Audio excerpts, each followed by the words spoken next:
Welcome to Legends at Midnight, where legends breathe in silence. Tonight's tale is Poseidon and the Sea Atlantis, monsters, earthquakes. If you've already subscribed and left a like, let's begin. In the beginning, before the first wave kissed the shore and before the first storm stirred the depths, there was only endless water. Dark, silent, and profound, the primordial ocean stretched beyond imagination, holding within its depths the seeds of all life and the power to shape worlds. From this vast expanse arose Poseidon, the earth-shaker, lord of all waters, whose very breath could calm the gentlest breeze or summon the most terrible tempest. The ancient Greeks whispered his name with reverence and fear, for Poseidon was not merely a god of the sea. He was the sea itself, embodied in divine form. His beard flowed like ocean currents, silver-white foam cascading through strands that held the wisdom of countless tides. His eyes reflected the deepest trenches, where sunlight had never touched, and where mysteries older than memory lay sleeping in the silt and silence. When Poseidon walked among mortals, the very ground trembled beneath his feet. Each step sent ripples through the earth's foundation, reminding all who dwelt upon the land that their solid world rested upon his liquid domain. The ancient storytellers spoke of how he could split mountains with a gesture, how he could raise islands from the ocean floor with a word, and how he could sink entire civilizations beneath the waves when his anger burned like underwater fire. But Poseidon was not always wrathful. In the gentle hours before dawn, when the sea lay calm as polished glass, fishermen would glimpse his kinder nature. They spoke of mornings when dolphins danced in formation, guided by some unseen hand, and when the nets grew heavy with silver fish that seemed to offer themselves willingly to human need.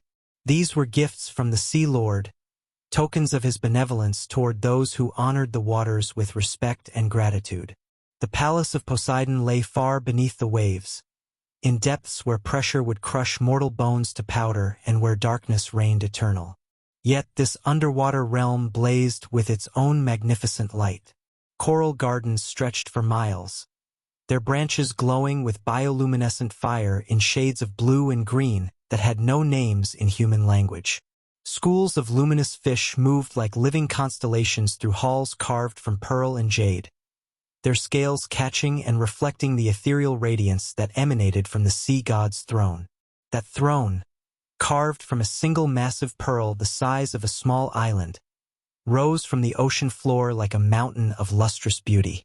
Ancient sea creatures, larger than any known to surface dwellers, served as its guardians. Krakens with tentacles thick as ship masts coiled around its base, their intelligent eyes watching for any who might approach without permission. Giant sea serpents, their scales harder than bronze, wound through the palace corridors like living rivers of emerald and gold. From this underwater seat of power, Poseidon governed not only the seas but all waters that flowed upon the earth. Every spring that bubbled from hidden depths, every river that carved its path through valleys, every lake that mirrored the sky, all acknowledged his dominion. The rain that fell from clouds answered to his call, and the morning dew that kissed the grass held traces of his blessing. But of all the wonders that Poseidon created in his vast domain, none was more magnificent than the lost city of Atlantis. This was to be his masterpiece, a civilization that would stand as a bridge between the divine realm of the seas and the mortal world above. The story of Atlantis began not with human ambition, but with divine love and the tragic beauty of a god's attempt to create perfection. In the early days of the world, when the boundaries between divine and mortal realms were more fluid than morning mist, Poseidon walked upon the earth in human form.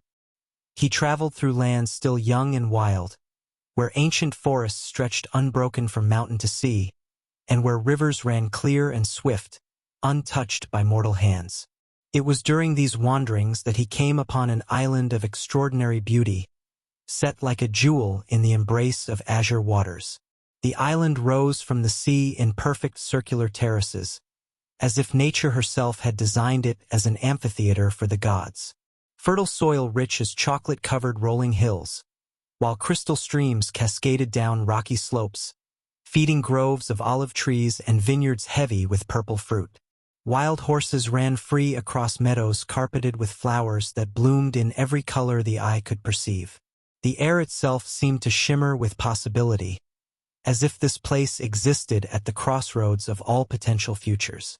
But it was not the island's natural beauty alone that captured Poseidon's divine heart. Upon this blessed isle lived a maiden whose grace and wisdom outshone even the nymphs of his underwater realm. Cleito was her name, and she was the daughter of two mortals who had made their home in this paradise.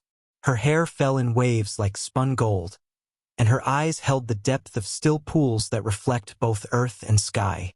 When she moved, it was with the fluid grace of water itself, and when she spoke, her voice carried the music of gentle streams over smooth stones.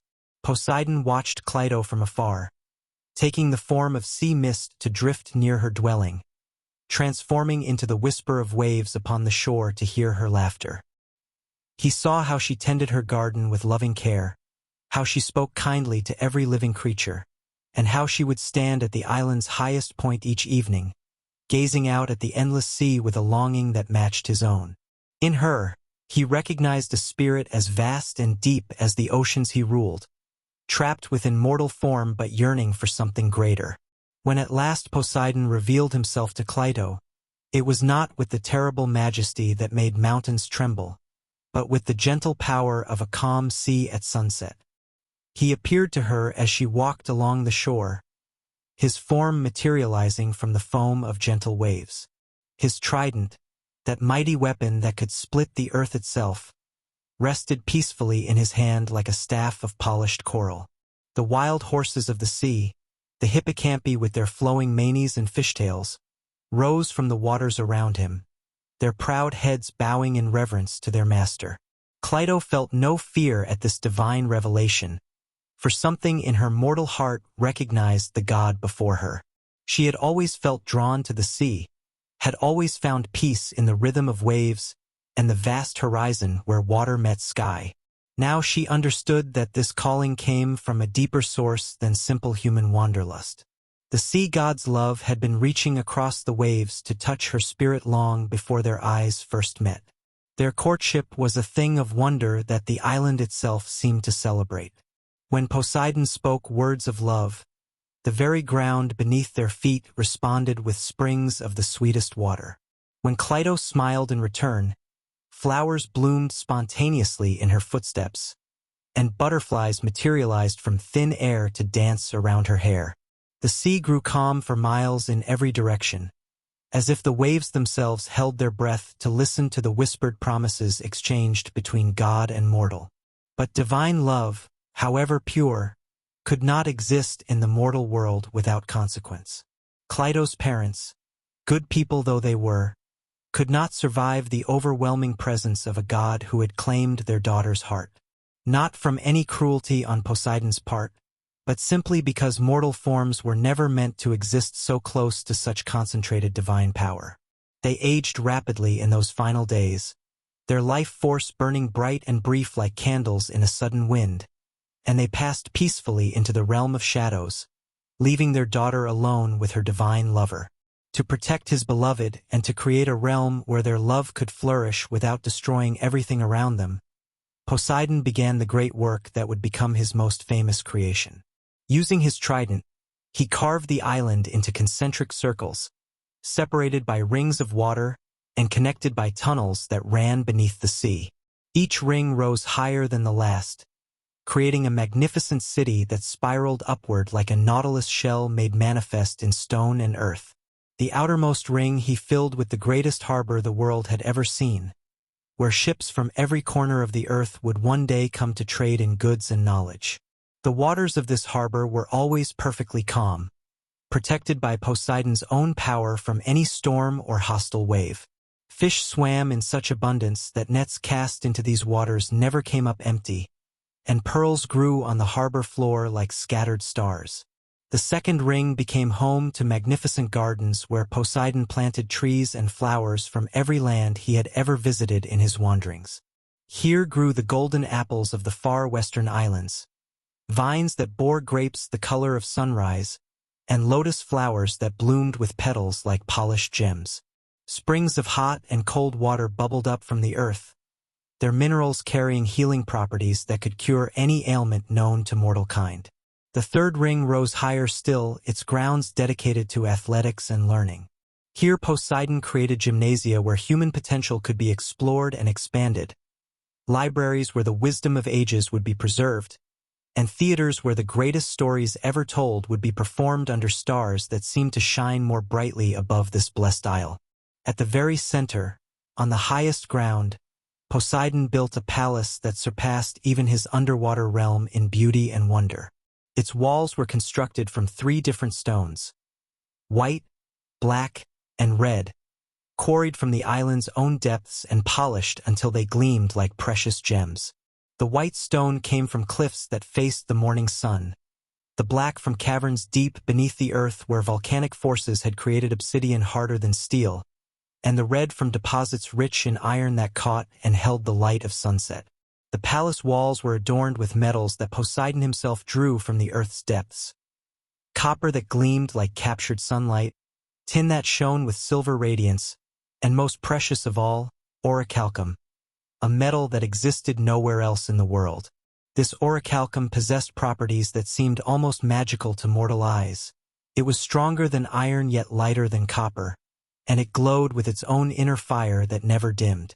Poseidon shaped it with his hands as easily as a potter shapes clay, creating decorations of such intricate beauty that the very walls seemed to come alive with flowing patterns that suggested ocean waves, leaping dolphins, and dancing sea nymphs. Within this palace, Poseidon created chambers suited for a mortal queen who had won the heart of a god. Cleido's quarters looked out over the entire city and beyond to the endless sea, with windows that could be opened to admit the gentle sea breeze or closed against winter storms with transparent panels that let in light while keeping out wind and rain. Her floors were mosaics of sea glass and pearls that depicted the story of their courtship, while her ceiling was painted to mirror the night sky, complete with constellations that actually moved to reflect the real heavens above. Here in this paradise, Poseidon and Cleido lived in happiness that seemed to make the very air shimmer with joy. Their love blessed the island with perpetual spring, where fruit trees bore sweet abundance year-round and flowers bloomed in endless succession. The sea around their home teemed with life, and merchant ships began to arrive from distant lands, drawn by tales of an island where any need could be met and any desire fulfilled. But the greatest blessing of their union was yet to come. Cleido bore Poseidon 10 sons, each one inheriting aspects of their father's divine nature while retaining their mother's mortal wisdom and compassion. These were not ordinary children, for the blood of both sea god and mortal maiden flowed in their veins, creating beings who could walk upon land or beneath the waves with equal ease, who could speak to sea creatures as naturally as they conversed with humans, and who possessed strength and wisdom far beyond normal mortal limits. The eldest of these sons was Atlas, named for his broad shoulders and steady character, upon whom Poseidon would place the greatest responsibility. Even as a child, Atlas showed signs of the leadership that would one day make him king of the greatest civilization the world had ever known. His brothers looked to him naturally for guidance, and his parents saw in him the perfect balance of divine power and mortal understanding that would be needed to rule the kingdom they were creating. As the 10 princes grew to manhood, Poseidon began to teach them the arts of governance and the responsibilities that came with their divine heritage. They learned to read the patterns of wind and wave, to understand the languages of sea creatures, and to channel their inherited power in ways that would benefit their people rather than overwhelm them. Each son developed his own gifts. One could call fish to the nets of hungry fishermen. Another could calm storms before they reached the harbor. A third could locate underground springs in times of drought. When the time came to establish the kingdom that would become known to history as Atlantis, Poseidon divided the island realm among his 10 sons, with Atlas receiving the largest portion as befitted his role as High King. The others became rulers of smaller territories, each perfect for the development of their particular talents and interests. Some focused on agriculture, creating farms and orchards of legendary productivity.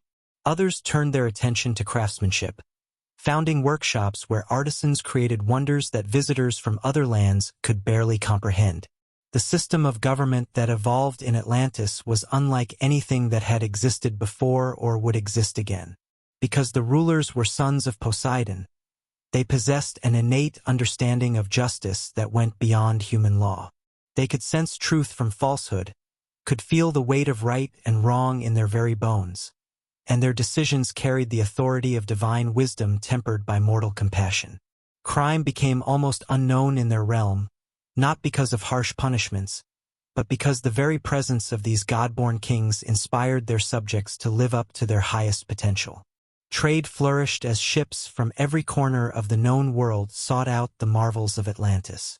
The harbors that Poseidon had carved from living rock welcomed vessels bearing silk from distant eastern kingdoms, spices from tropical islands where eternal summer reigned, gems from mountain realms where dragons were said to sleep beneath the peaks, and metals from lands so far north that the sun barely rose above the horizon in winter months. But the Atlanteans were not merely passive recipients of the world's wealth. They had innovations to offer that amazed even the most sophisticated visitors. Their architects had learned to work with orichalcum in ways that allowed them to build structures of impossible beauty and permanence. Their engineers had harnessed the power of hot springs to create heated buildings and elaborate baths.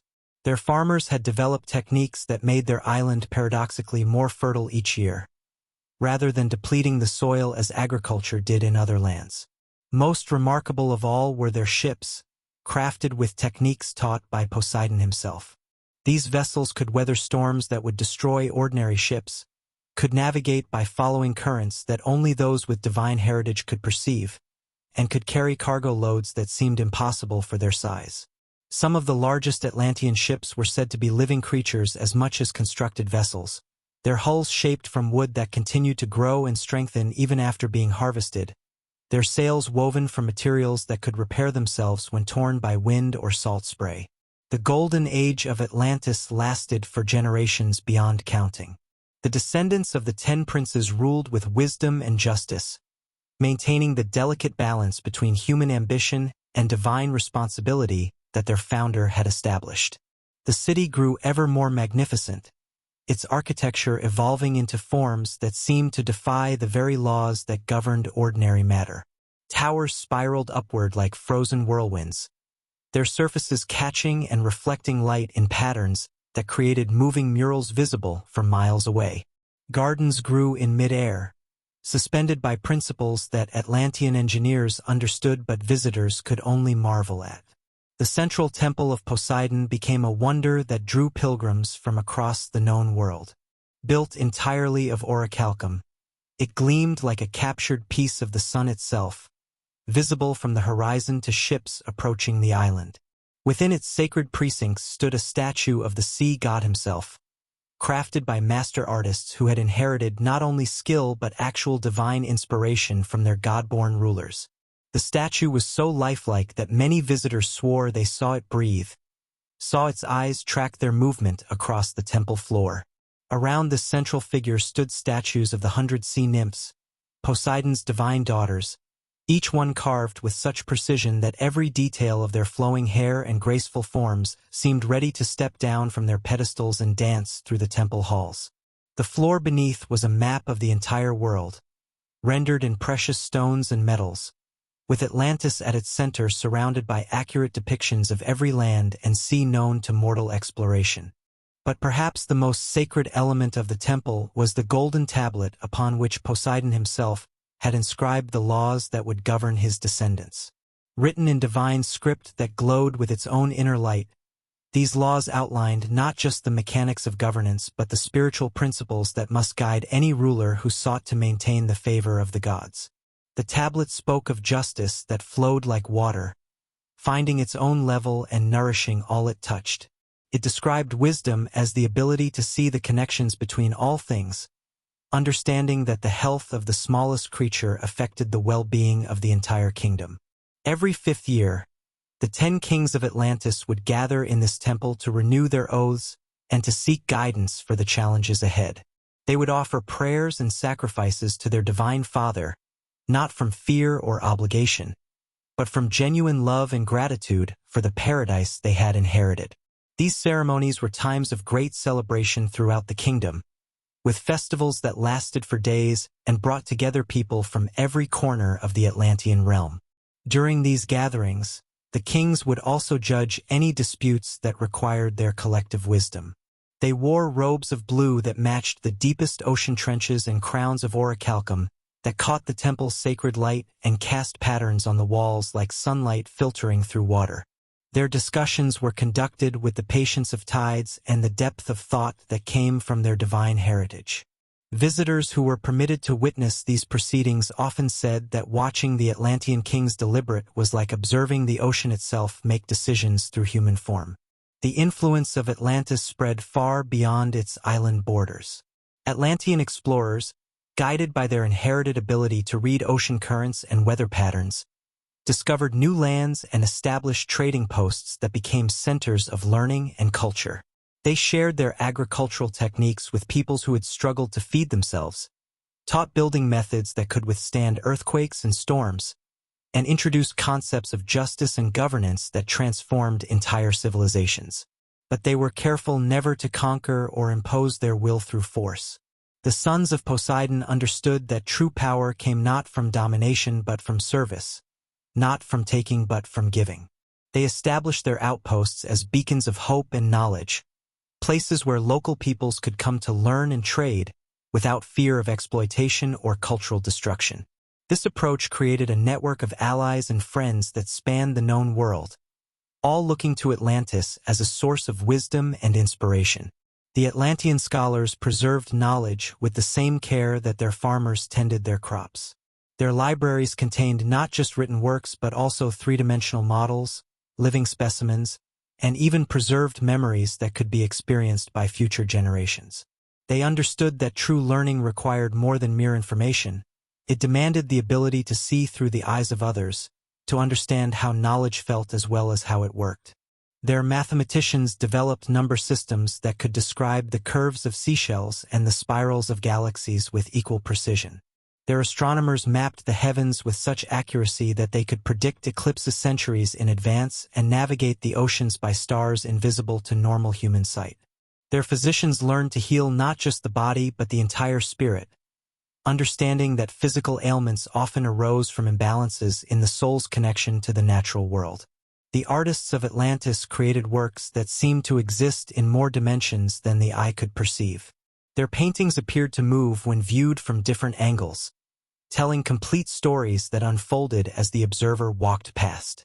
Their sculptures captured not just physical form but emotional essence, so that a statue of a laughing child could bring joy to anyone who looked upon it, while a carving of a wise elder could impart understanding merely through proximity. Music in Atlantis evolved into something far beyond entertainment or even art as other cultures understood it. Atlantean composers learned to weave sounds that could heal the sick, strengthen the weak, and bring peace to troubled minds. Their instruments were crafted from materials that resonated with the fundamental frequencies of ocean waves, producing harmonies that seemed to echo the very music of creation itself. But even in paradise, the seeds of change were always present. The divine blood that flowed through Atlantean veins grew more diluted with each passing generation. As the descendants of Poseidon's sons married mortals and produced children, whose connection to the sea god became ever more distant. What had once been instinctive wisdom began to require conscious effort. What had once been natural justice started to demand deliberate choice between right and wrong. The first signs of trouble appeared so gradually that many failed to notice them at all. Decisions that previous generations of kings would have made unanimously began to require debate and compromise. Trading agreements that had once been sealed with a handshake and divine trust started to require written contracts and enforcement mechanisms. The perfect harmony that had characterized Atlantean society for so long developed subtle discordant notes that most attributed to the natural growing pains of an expanding civilization. Atlas himself lived far longer than any normal mortal, sustained by his divine heritage and the responsibilities that Poseidon had placed upon his shoulders. He watched with growing concern as his descendants and those of his brothers began to display traits that had been unknown in the early days of their kingdom. Ambition replaced contentment, competition arose where cooperation had once reigned, and some among the younger generation began to speak of using their inherited powers for personal gain rather than common good. The great sea god sensed these changes from his underwater palace, feeling them like tremors in the ocean floor that spoke of deeper instabilities to come. He had given his sons and their descendants free will along with divine power, understanding that forced obedience could never create the kind of just society he envisioned. But freedom brought with it the possibility of wrong choices, and Poseidon watched with growing sadness as some of his beloved Atlanteans began to choose paths that led away from wisdom and toward destruction. The crisis that would ultimately doom Atlantis began not with any single dramatic event, but with a gradual shift in the kingdom's collective consciousness. Where once the Atlanteans had seen themselves as blessed guardians of divine gifts, some began to view their powers as evidence of inherent superiority over other peoples. Where once they had established trading posts as centers of mutual benefit and learning, some began to see opportunities for exploitation and control. A faction arose among the younger nobles who argued that Atlantis had grown soft through too much generosity and peaceful interaction with lesser civilizations. They pointed to the kingdom's incredible wealth and power, questioning why such gifts should be shared with peoples who lacked the divine heritage that made them possible. These voices, subtle at first, began to gain influence as they appealed to pride and fear. Pride in Atlantean achievements and fear that continued generosity would eventually deplete the resources that made their paradise possible. The debate that raged in the councils of Atlantis reflected a fundamental question about the nature of power and responsibility. The older generation, still close enough to the original divine teachings to remember their true purpose, argued that their gifts were meant to serve all humanity, not just themselves. The younger voices countered that such selflessness was actually a betrayal of their divine ancestors, that gods were meant to rule over mortals, not serve them. Atlas found himself increasingly isolated as the lone voice defending the principles upon which Atlantis had been founded. His great age and wisdom, once revered by all, began to be dismissed by some as outdated thinking from a bygone era. The very longevity that his divine blood had granted him became a liability in the eyes of those who saw change as progress and tradition as stagnation. The first open breaks with Atlantean tradition occurred in distant outposts, where local governors began to impose tribute demands on neighboring peoples rather than offering the free exchange of knowledge and goods that had always characterized Atlantean relationships. When complaints reached the central government, the responses were divided. Some kings demanded immediate cessation of these practices and punishment for those responsible. Others argued that a little firmness was necessary to maintain respect for Atlantean authority. These debates created factions within the ruling council that had never existed before. Brothers who had worked in harmony for decades found themselves on opposite sides of fundamental questions about the kingdom's future direction. The unity that had been Atlantis's greatest strength began to crack along lines of principle and philosophy that cut deeper than any political disagreement. Poseidon watched these developments with the patient sorrow of one who sees beloved children making choices that will inevitably lead to pain. He could have intervened directly, could have appeared to his descendants with all his divine majesty and commanded them to return to the path of wisdom. But such intervention would have negated the very free will that made their goodness meaningful. Love forced is not love at all, and justice imposed from without cannot create the inner transformation that produces lasting righteousness. Instead, the sea god sent subtle signs and omens, hoping to guide his descendants back toward wisdom before their choices led to irreversible consequences. The fish in Atlantean waters began to behave strangely, swimming in patterns that spelled out warnings for those with eyes to see. The sacred springs in the temple of Poseidon began to produce water with a slightly bitter taste, reflecting the bitterness that was entering Atlantean hearts. Even the orichalcum began to lose some of its lustrous glow, growing duller as the spiritual light in those who worked with it began to dim. But the warnings went largely unheeded or were explained away by those who preferred not to confront the implications of their changing behavior. The fish patterns were attributed to natural migration cycles, the bitter springs to mineral changes in the earth below, and the dulling orichalcum to the inevitable effects of time on any material, however magical its origins. The turning point came when a group of the younger Atlantean nobles proposed a radical expansion of the kingdom's influence. They argued that Atlantis had become so powerful and wealthy that it was actually their duty to impose their superior civilization on the rest of the world. Why should they continue to offer knowledge and resources freely to peoples who often used these gifts unwisely or failed to appreciate their value? Would it not be better to establish direct control over other lands, ensuring that Atlantean wisdom guided all human development? This proposal sparked the greatest debate in Atlantean history. The Temple of Poseidon echoed with passionate arguments that lasted for days. Atlas, now ancient beyond mortal measure but still possessed of the wisdom his divine father had blessed him with, spoke against the proposal with all the eloquence and authority at his command. He reminded the assembly of their origins, of the love between God and mortal that had created their kingdom, and of the principles that had made Atlantis a beacon of hope for the entire world.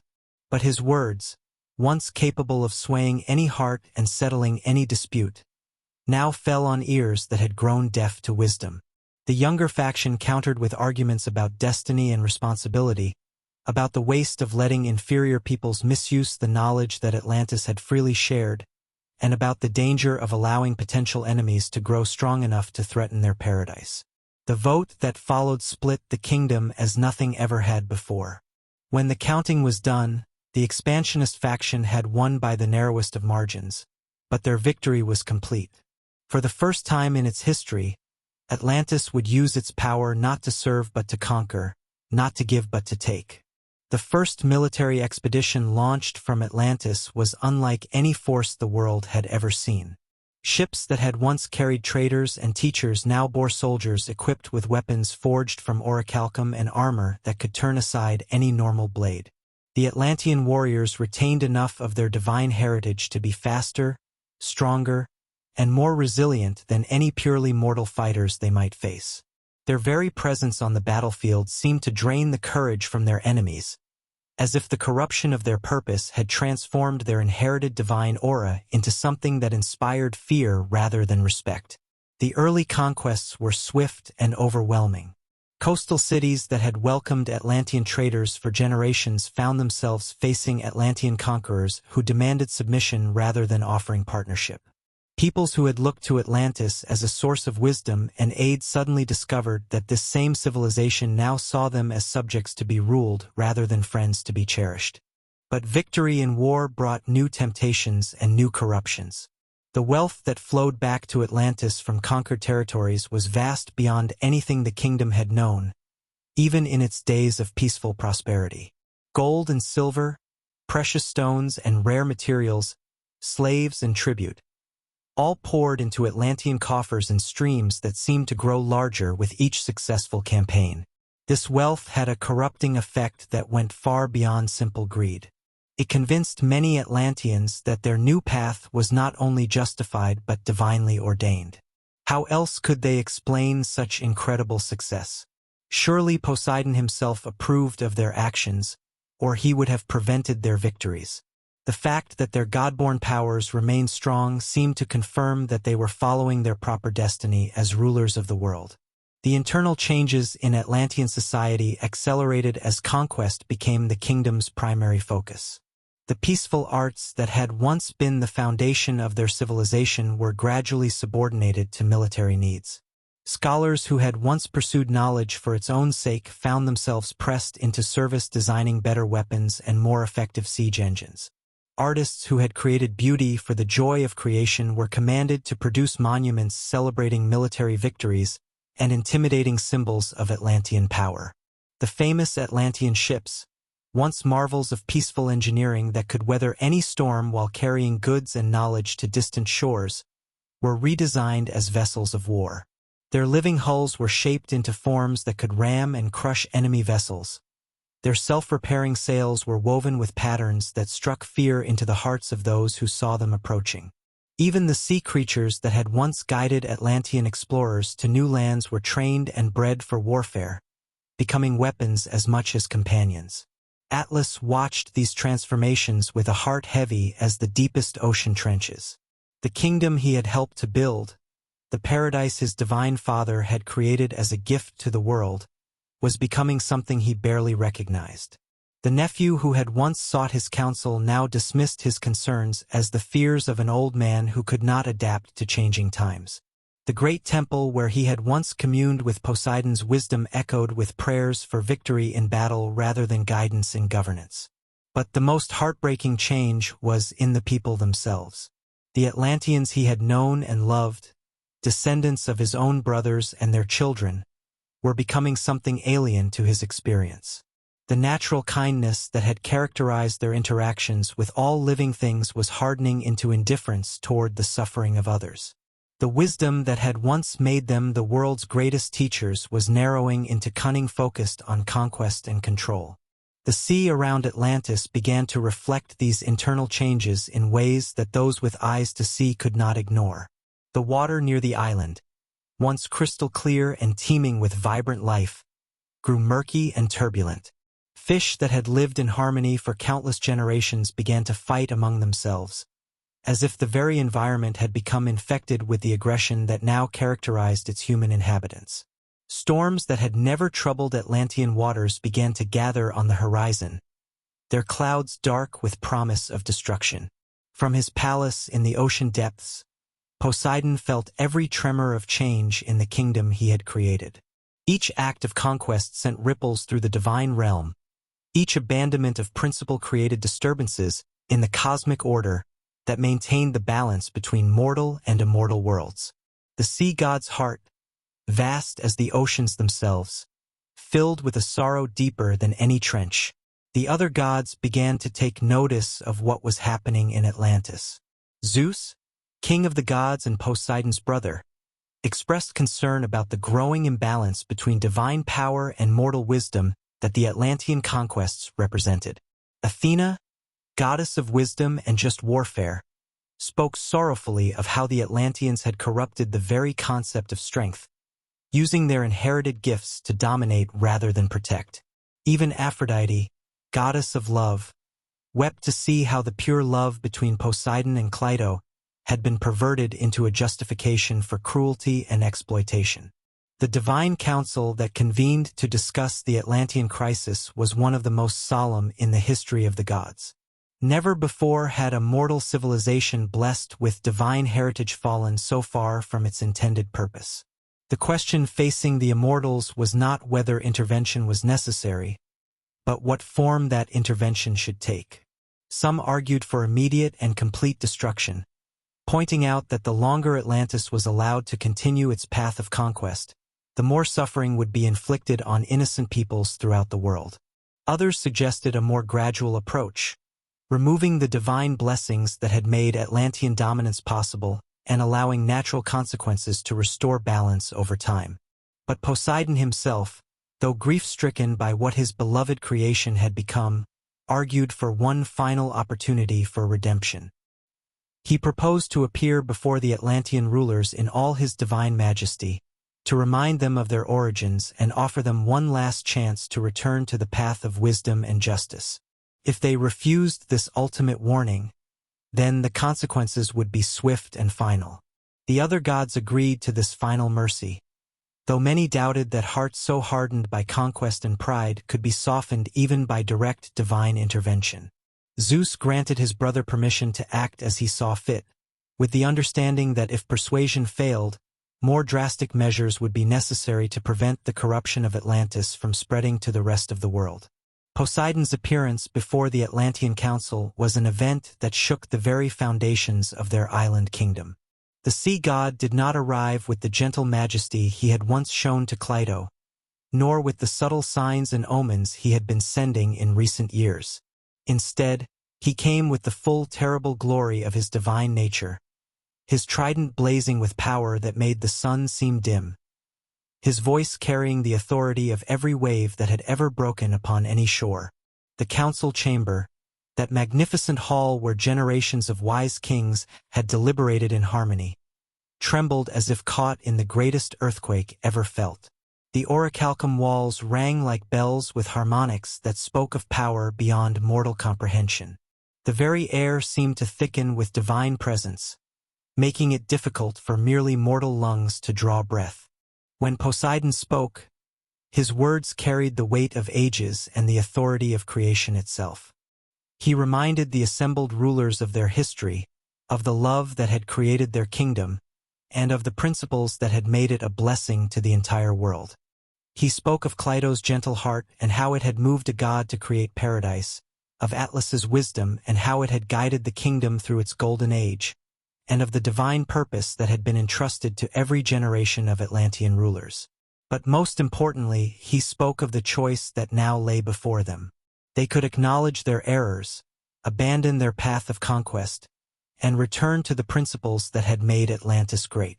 They could use their remaining time to make amends for the harm they had caused and to restore their kingdom's role as a beacon of hope rather than an instrument. Poseidon paused. His gaze swept over the marble columns of the royal hall, over the gathered kings, priests, warriors, and sages of Atlantis. Silence fell upon them like a great tide, the air heavy with the weight of memory and destiny. His voice, though calm, resonated like the distant tremor of an earthquake beneath the ocean's floor. "You were not born for ruin," he said. "You were not forged from salt and flame to dominate and devour. You were carved from love. You were given purpose, not just power. Dominion without compassion is not strength. It is erosion." The hall trembled faintly, whether from his presence or from something deeper stirring in the earth. None could say. But all felt it, the stirrings of fate. The gods, once distant in their quiet observation, now watched with breath held. "Cleito, my beloved," Poseidon whispered, his eyes lifting toward the high vault of the temple dome. "She taught me that even the divine must kneel to love if they are to truly create. She taught me that power must be softened by care, or it will become cruelty disguised in crowns." He turned back to the gathered nobles. "You have drifted far from her teachings, far from the songs of your ancestors, from the breath of the sea that once sang through every hall of this kingdom. You have made war not to defend, but to expand. You have taken more than the gods ever gave you. And now the tide turns." The silence broke. A council elder, his beard silver with years and his eyes brimming with sorrow, stepped forward. "Lord of the deep," he said, his voice shaking with reverence. "Can we still turn back?" Poseidon's eyes softened. "The sea is vast. No matter how far one drifts, there is always a path home, if one has the courage to take it." At his words, something stirred in the hearts of those present. The generals lowered their weapons. The merchants cast their eyes downward, remembering the simplicity of their fathers. The priests clutched their sacred relics, as though feeling once more the presence of the divine that had become so distant. But among them, there were still those whose hearts had hardened, who saw Poseidon's warning as weakness, and his mercy as foolish nostalgia. They whispered to one another of pride, of legacy, of dominion. And in the shadows of the great hall, a choice was being made, not just by mortals, but by the earth itself. For the earth listens. The earth remembers. That night, the stars above Atlantis burned brighter than they had in 1,000 years. A strange hush fell upon the waves that surrounded the island. The seabirds were quiet. The deep creatures of the trenches lingered near the surface, as if watching, waiting. Poseidon stood at the highest spire of the temple and looked out over the kingdom he had built. Its towers shone with gold and crystal. Its streets bustled with life and music. And yet, beneath the beauty, he sensed the fault lines, cracks in the soul of the city. He closed his eyes, and he wept, not out of anger, but out of mourning. For in his divine sight he saw what was to come. not by his will but by the balance of all things. The days that followed were filled with quiet reckoning. The kings and queens of Atlantis called assemblies. They sent envoys to distant lands, not to conquer, but to return what had been taken. Treaties were rewritten. Statues of victory were torn down and replaced with fountains of remembrance. For a time, it seemed as though the heart of Atlantis had been touched, and perhaps redeemed. But not all hearts had turned. Far beneath the palace, in chambers hidden even from the priests, a cabal of power-hungry lords met in secret. They spoke of Poseidon with bitterness. They called him the Old Tide, a god of a former age. They believed their empire had outgrown even the gods, and they made plans, not just to ignore the Allfather's call, but to ascend beyond him. They believed they could master the ocean itself. And the ocean listened. One morning, without warning, the sea withdrew from the shores. The people gathered in wonder, watching as the tide vanished beyond the horizon, leaving fish gasping on bare sand and ships stranded on dry earth. Then the earth groaned, a sound not heard since the world was young. From the heart of Atlantis came a shudder, then a roar, and then a cracking sound that echoed across mountains and valleys. The earth split, the skies darkened, lightning danced across the waves, though there was no rain, and from the sea came a wall, not of water, but of judgment. A great wave rose, so high it blotted out the sky. But before it fell, time itself seemed to still. Poseidon stood once more before his people, not as a king, but as a witness. "You were given paradise," he said, "and paradise is not lost through punishment, but through pride." He turned his eyes upward, not in defiance, but in sorrow. "I do not bring this doom. You have called it with your choices. The gods only balance the scales." He reached into the sea, touched it gently, and stepped back. And the wave came down. Atlantis did not vanish in a moment. Its sinking was not an instant catastrophe, but a slow descent, as though the island itself was being pulled home by the ocean that had once birthed it. Towers crumbled, temples shattered.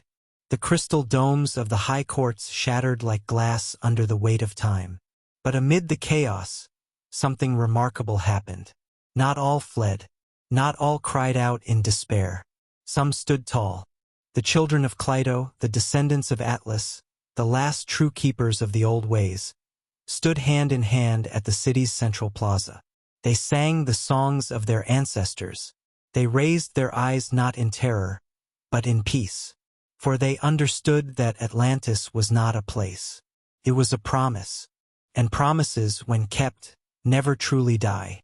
In the centuries that followed, the world would speak of Atlantis in whispers. Some said it was a myth. Others claimed to have seen ruins beneath the waves. A few spoke of dreams, visions of a city of gold, of a sea god with sorrowful eyes, of a throne that sits empty at the bottom of the ocean, waiting. But the truth is deeper than stone and sea. Atlantis was never meant to last forever. Like all golden ages, it was a light meant to guide, not to blind. And perhaps that was the gift Poseidon left behind. Not the island, not the power, not the monuments of marble and pearl, but the memory. The memory that greatness is not in conquest, but in compassion. That even gods can love. That even kings must kneel. And that no matter how deep one sinks, there is always a path home, if one dares to seek it. Thus ends the tale of Poseidon and Atlantis. Not with destruction, but with remembrance. Not with despair, but with the whisper of the waves. Return. Remember. Restore.